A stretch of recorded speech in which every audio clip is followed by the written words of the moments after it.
Bonjour à tous. Alors vous avez eu 2 jours passionnants. Là, j'ai vu un petit peu le programme entre PSD, les API, Instant Payment, RTS, l'innovation. C'est chargé et c'est un peu un challenge d'arriver en fin de 2e journée sans répéter ce qui a été dit au long des 2 jours ou sans saboter le boulot de Bernard qui va vous faire la conclusion. Donc, je me donne un objectif limité. Je voudrais vous apporter un petit peu d'air frais, ouvrir la fenêtre sur le monde et vous raconter un petit peu ce qui se fait en dehors. Avec 2 objectifs personnels. Un, pour ceux qui ne connaissent pas encore le World Payments Report depuis le temps qu'il existe, vous le présenter. Et puis 2, pour ceux qui le connaissent déjà, et il y a dans la salle un certain nombre d'entre vous qui ont participé avec du thought leadership à des éditions précédentes, voire même il y a quelques fondateurs du World Payments Report dans la salle, je le vois sourire, leur dire en fait les grands thèmes qu'on aborde cette année et que vous pourrez retrouver sur notre site internet bientôt. Donc voilà la tête du World Payments Report 2017. C'est un rapport qui est publié et mis à disposition gratuitement par Capgemini et son partenaire bancaire à l'industrie. Beaucoup de nos concurrents le lisent, le régulateur, les corporates de plus en plus, et bien évidemment nos clients en banque à qui il s'adresse originellement.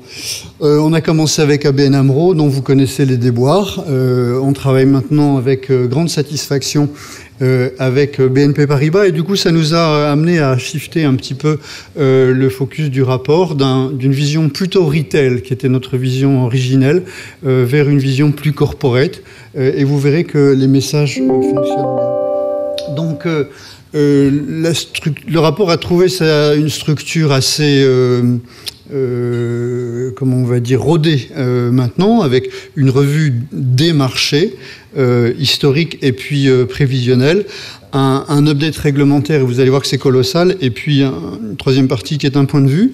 Donc vous pouvez d'ores et déjà lire le rapport dans sa version finale pour les 2 premières parties, puisqu'il était devenu trop gros, on a décidé de le couper en 2. Donc la première moitié a été publiée le 11 juillet et la 2e moitié sera publiée le 11 octobre. Voilà, donc je vais vous raconter un petit peu tout ça. Notre focus aujourd'hui, c'est les thèmes que vous avez abordés aujourd'hui, c'est pourquoi et comment créer de nouveaux écosystèmes paiement autour des banques, hein, c'est quand même notre public. Parce que des écosystèmes, il ne va pas y en avoir 36, et qu'il vaut mieux que les banques s'associent pour être au centre, plutôt que laisser les GAFA américains ou les Alibaba chinois, quoi. Mais donc, on verra pourquoi, comment. Comme j'ai déjà dit, un certain nombre d'entre vous ont contribué au rapport des années précédentes. Je les en remercie. Je les invite à venir contribuer les années qui viennent. Donc, à peu près 135 interviews physiques ou téléphoniques, donc 43 pays, et couvrant à peu près toutes les régions du monde. C'est ce qui me permet de vous offrir cette fenêtre sur le monde. Donc voilà, des graphiques que vous reconnaissez, les croissances historiques du marché avec 2015 qui sont les dernières statistiques officielles, mais on a notre petite moulinette pour faire du prévisionnel. Vous voyez un taux de croissance global de 11,2% qui dépasse de 1 point la prévision qu'on avait fait l'année dernière. La croissance s'accélère. L'année dernière, on disait pour la première fois, on va atteindre une croissance globale en nombre de transactions à 2 chiffres. Et ça a été même plus que 2 chiffres, c'est 11%, on avait anticipé 10. Donc c'est beaucoup, et c'est une croissance qui n'est pas concentrée sur une région. Une croissance qui est diffusée dans toutes les régions. Alors bien évidemment, il y a les Chinois avec plus de 30%, il y a l'Afrique avec des taux... L'Afrique qui est chez nous en Europe centrale, Moyen-Orient et Afrique, vous voyez 16% de croissance. L'année dernière, c'est un vrai territoire créatif, mais... Toutes nos régions, y compris plus mûres en marché, profitent de cette croissance. Hein. La France doit être autour de 5%. Si vous comparez ça avec le PIB, c'est une zone de prospérité, le paiement. Et c'est une zone de prospérité parce que dans ce marché d'offres, comme on a dit tout à l'heure, chacun cherche à pousser son idée, à trouver sa petite place et à faire son business. Le marché, ça a peu changé. C'est 2/3 des volumes dans le monde sont répartis entre l'Amérique du Nord, l'Europe de l'Ouest et l'Asie mature, essentiellement Japon et Australie. Et 1/3 est fait dans les pays émergents. La croissance, c'est l'inverse. 1/3 de la croissance est dans les pays matures et 2/3 de la croissance est faite dans les pays émergents, pour simplifier. Oui, part de marché, pas intéressant, je passe. Pour la première fois, ou plutôt, ça y est, c'est fait, quoi. La Chine fait partie des grandes nations. Année après année, on l'a vu remonter dans les classements. La Chine est maintenant 3e, après les États-Unis, la zone dollar et puis la zone euro. La Chine a doublé le Brésil. C'était un peu une surprise, hein. Le Brésil était la 3e place. Il y a un historique de monnaie digitale et de paiements digitaux au Brésil qui tient aux années d'hyperinflation. Si vous n'aviez pas votre argent à la banque, le lendemain, il valait rien, hein. Et donc, les systèmes brésiliens sont très efficaces et diffusés. Bon, si étant, ces dernières années, ils ont un petit peu des soucis de croissance qui font que la Chine, avec sa bascule de ce monde espèce vers le monde wallet, est passée 3e. La France, si on n'était pas dans la zone euro, la France serait vraisemblablement quelque part entre le Japon et la Corée du Sud. C'est dangereux par là-bas en ce moment. C'est un graphique, je suis sûr que vous ne pouvez pas le lire, mais regardez-le dans le rapport, je l'aime beaucoup. Et je l'aime beaucoup du point de vue français. C'est un peu la maturité de chaque marché. C'est combien d'instruments de paiement hors espèces sont consommés par habitant et par an, hein. Si on regarde tout en bas, on a les Chinois, avec peut-être en moyenne une dizaine de transactions, parce que c'est vrai que la Chine, la consommation est très concentrée dans les villes, mais dans les campagnes, c'est encore très espèce. Et puis tout en haut, vous voyez les États-Unis, la Corée, avec à peu près 430 transactions par habitant et par an. Je l'aime beaucoup parce que on y voit les différences à l'intérieur de la zone euro, avec les Allemands, les Italiens qui sont un peu plus bas, et puis l'Europe du Nord un peu plus haut. Mais en tant que Français, j'aime bien ce graphique aussi parce qu'on était numéro 1 européen il y a 10 ans et que c'est plus le cas. D'autres ont été plus agressifs sur l'innovation. D'autres ont déclaré, comme on disait tout à l'heure, la guerre au cash. D'autres ont lancé Swish et du coup ont fait évoluer le marché vers les instruments digitaux plus vite qu'en France. On est dans une bonne moyenne, hein. On n'a pas à avoir honte. Mais on peut regarder ce que font les autres, il y a des leçons à prendre. Les instruments, alors pareil, vous avez tout un tas d'analyses dans le rapport.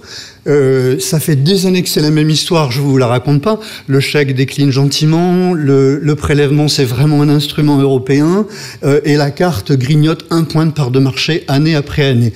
C'est la même histoire, sauf que pour la première fois cette année, la carte décline en Asie.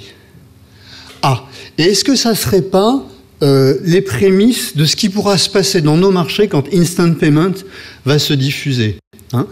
À partir du moment où vous pouvez faire du compte à compte sur WeChat ou sur Alibaba, il n'y a plus besoin de passer par la carte. Et c'est vraiment nouveau de cette année.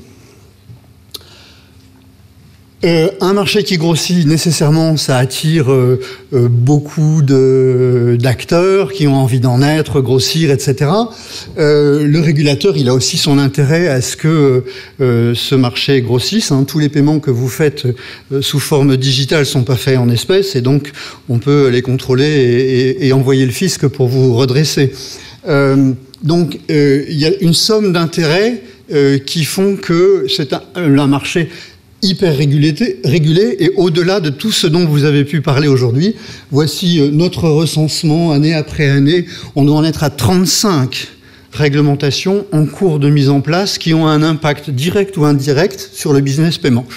Direct ou indirect parce que ça peut être juste le business model, ou plutôt, à l'inverse, juste un bout de chaîne de valeur, ça peut être un bout d'offre, ça peut être carrément le business model.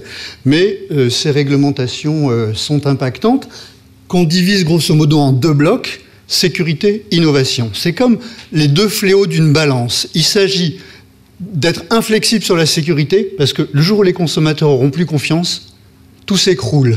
hein. Donc il faut qu'ils aient confiance en le système bancaire, les banques individuellement, les systèmes d'échange, les instruments, les canaux, etc., etc., etc. La sécurité, elle est en tête de préoccupation pour tous les régulateurs dans le monde. Et puis de l'autre côté, il faut aider le marché à innover, hein, parce que ça ne se fait pas tout seul. Et selon les régions, on innove d'une façon ou d'une autre. Par exemple, en Europe, visiblement, le régulateur a besoin de donner un peu des coups de pied aux banques pour que le marché innove. Ailleurs, aux États-Unis, il n'y a pas trop besoin. Le marché est déjà très concurrentiel. Donc, en général, on facilite l'innovation par la concurrence.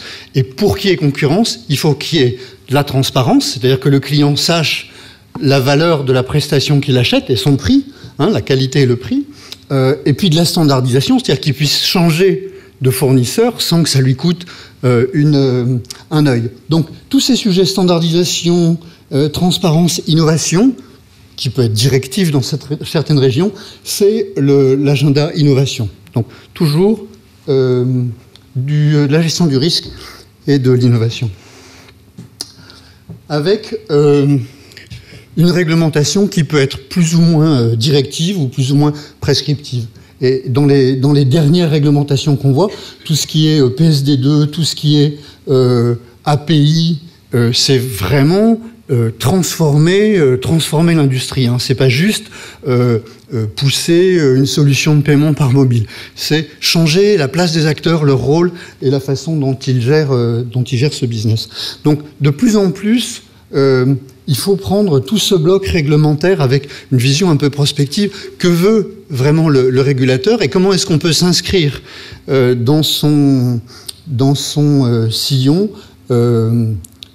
pour continuer à faire grossir le business. Bon, on est un peu d'accord avec monsieur que blockchain, il va se passer des choses quand même. C'est vrai que c'est une question d'horizon. Et de plus en plus, on voit des banques et des non-banques rentrer maintenant sur des services concrets pour des clients sur blockchain. Ce qui est difficile, c'est d'anticiper l'horizon. Mais effectivement, les grands thèmes que vous avez abordés, l'APIisation, les écosystèmes ouverts, l'instant payment, blockchain, c'est un peu les vecteurs de changement. Et PSD, je ne reviens pas dessus, vous avez largement débattu des sujets qui sont encore ouverts pour une implémentation harmonieuse de la PSD2. Hors d'Europe, il n'y a pas PSD2, ça n'empêche pas les banques de se transformer. Hein. Nos plus grandes plateformes API, on les a faites aux États-Unis et en Angleterre. En Angleterre, qui a une réglementation qui s'appelle CMA, qui rentre en force en janvier de l'année prochaine, qui est vachement plus stricte encore que PSD2, qui visait la même chose. C'est casser les silos bancaires, hein, ouvrir les SI. Et donc dans ces pays-là, les banques déjà depuis un moment investissent pour ouvrir leur système à des partenaires. Et donc c'est notre grand sujet de l'année, hein, c'est comment cette industrie va pouvoir va pouvoir continuer à évoluer en devant intégrer la problématique de l'innovation sous la forme de mise en œuvre de nouveaux écosystèmes et de nouvelles coopérations. Donc j'ai pas le droit de tout vous montrer, donc il y a des petits stickers, mais vous voyez qu'on a interrogé nos clients qui confirment qu'il y a une demande du marché pour de l'innovation. Le régulateur, il est là un peu comme voiture-balai, pour pousser en fait, faire que les choses effectivement avancent, mais c'est une tendance de fond à chercher à obtenir de meilleurs services. Je vous disais qu'on avait regardé plus particulièrement le marché du corporate et on retrouve effectivement des fintechs très actives, hein, voire avec des volumes qui commencent à être crédibles maintenant sur, peut-être pas toutes, mais bon nombre de poches du cash management, que ce soit la gestion de la liquidité, que ce soit l'analytique, que ce soit le recouvrement, que ce soit le traitement des flux. Donc il y a de l'innovation, il y a de la création sur tous ces segments que les banques peuvent leverager. Et donc, comme j'ai entendu tout à l'heure, le fait de passer, comme c'était encore le cas il y a 2 ans, d'une approche un peu frontale, banque contre fintech, à qui va aller voler le client, on rentre de plus en plus dans une approche, dans un modèle collaboratif où les banques, les fintechs, les clients s'asseyent et ensemble essayent de construire quelque chose qui ajoute de la valeur pour chaque participant. Dans les enablers, comme on dit, hein, dans ce qui va faciliter toute cette transformation collaborative, bien évidemment les API, PSD2, mais pas que PSD2. D'autres régions sont très en push également là-dessus. Hein, c'est normaliser en fait le plug and play entre les différents acteurs. C'est l'instant payment qui va accélérer, qui va rajouter de la fluidité dans les échanges monétaires, avec des cas d'usage qu'on retrouve dans tous les segments de clientèle. Et puis, blockchain que j'ai cité tout à l'heure. Dans les freins, les inquiétudes, alors c'était ce slide-là qui n'était pas bien placé, c'est quand même tous les sujets de cybersécurité, de fraude, de DDoS, etc., pour lesquels tous les acteurs mettent en œuvre des solutions qui sont encore très propriétaires. C'est-à-dire ce qu'on dit, vous lirez dans le rapport, c'est dans une économie de triangulation, il y a sûrement des approches triangulaires sur la gestion de la fraude et la sécurité qui sont différentes des approches par acteurs telles qu'elles sont mises en œuvre aujourd'hui, qui permettraient d'aller dans un autre niveau de sécurité. Si un tel et un tel reconnaissent que c'est Christophe Verne qui se connecte, alors vraisemblablement c'est Christophe Verne. Vous voyez ce genre d'approches qui aujourd'hui ne sont pas mises en œuvre. Voilà, tout ça pour juste vous présenter le rapport en vitesse. Sur le site worldpaymentsreport.com, à partir de maintenant pour le début du rapport et à partir du 11 octobre pour le point de vue un peu approfondi sur la création des nouveaux écosystèmes. En 15 minutes, merci.